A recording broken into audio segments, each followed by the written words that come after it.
It's been a little while since we last looked at SUGA and the developments that we've been making, so we're going to fix that today by taking a look at our biggest update ever, ironically called Update Humble. First though, we would like to mention that we are now on Patreon, so if you wanted to support the game in any way before release, feel free to check us out there. You don't have to in order to get the game, that will be released at a later date, but if you have anything spare and would like to help us out, it's more than welcome. So one of the first things we've now added is a loading in screen, obviously made with Unity, and a main menu finally.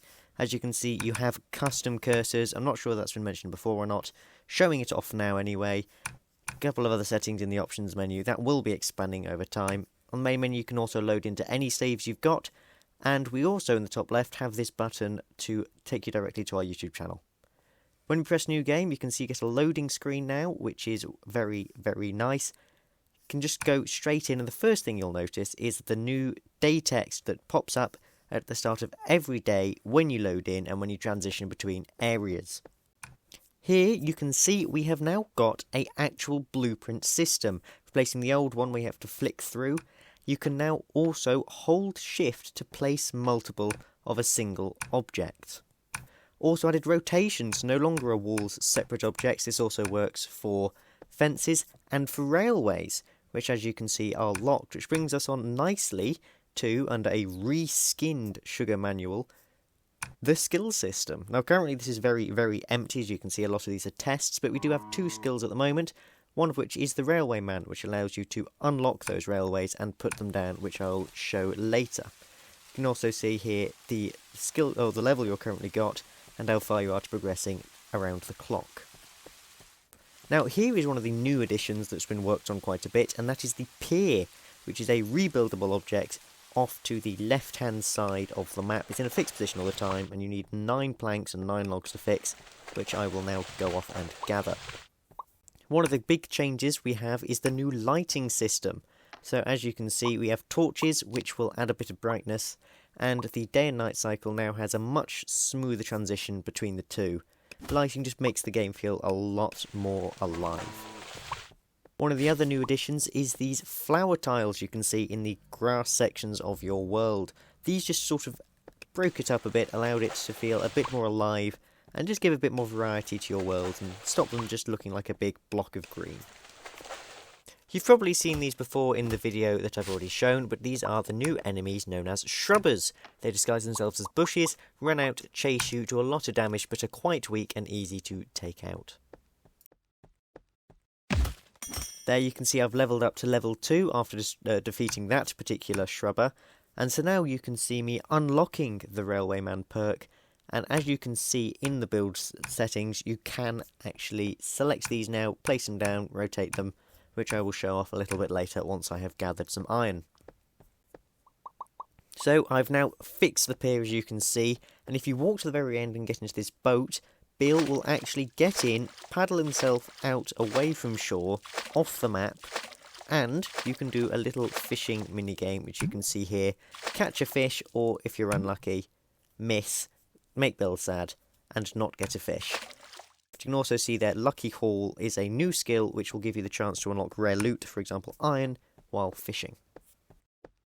Here in the mines you can see that day counter popping up beautifully, and you can see the actual impact this lighting system has had now. You can see actually, this was previously locked off, and as you can see it's locked off with a bit of dialogue now. This is very, very exciting and new. This is the second type of dynamic weather, which is a thunderstorm. The rain is a bit heavier, you have thunder crashes and lightning flashes, as you can see. There's also the chance, unfortunately it doesn't trigger here, for a tree to be struck by lightning and actually catch fire, which is just a cool little addition and gives a bit of excitement to the world. So I'll place down a furnace, and as you can see these also generate light, and once I've smelted up this iron I will show you the railways. So these horizontal rails can be placed down nice and easily. You can rotate them simply from the other one.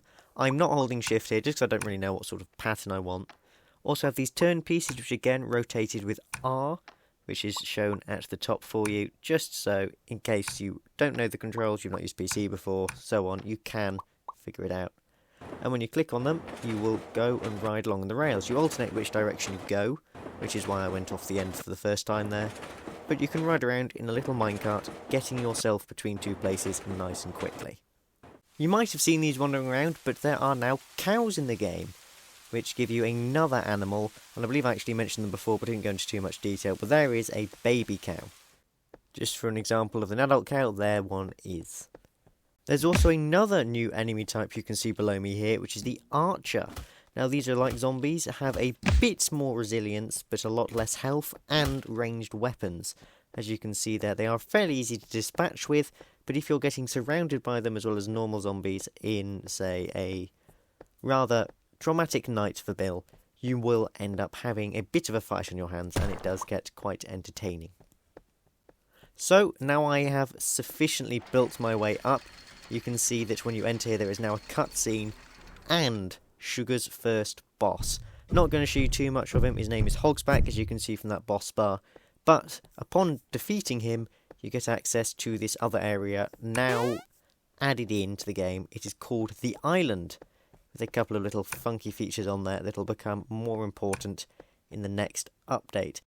That is Sugar version Humble, one of the biggest updates, if not the biggest by a long stretch, update we have added ever to Sugar. And you can see there are loads of new features, and I hope this makes up for the big gap since the last update. But it's been a lot of effort, a lot of work, and now it's done. It was absolutely worth it, and I hope you can sort of see where we're going with the game, how the game's progressed, and just how advanced we're starting to get now.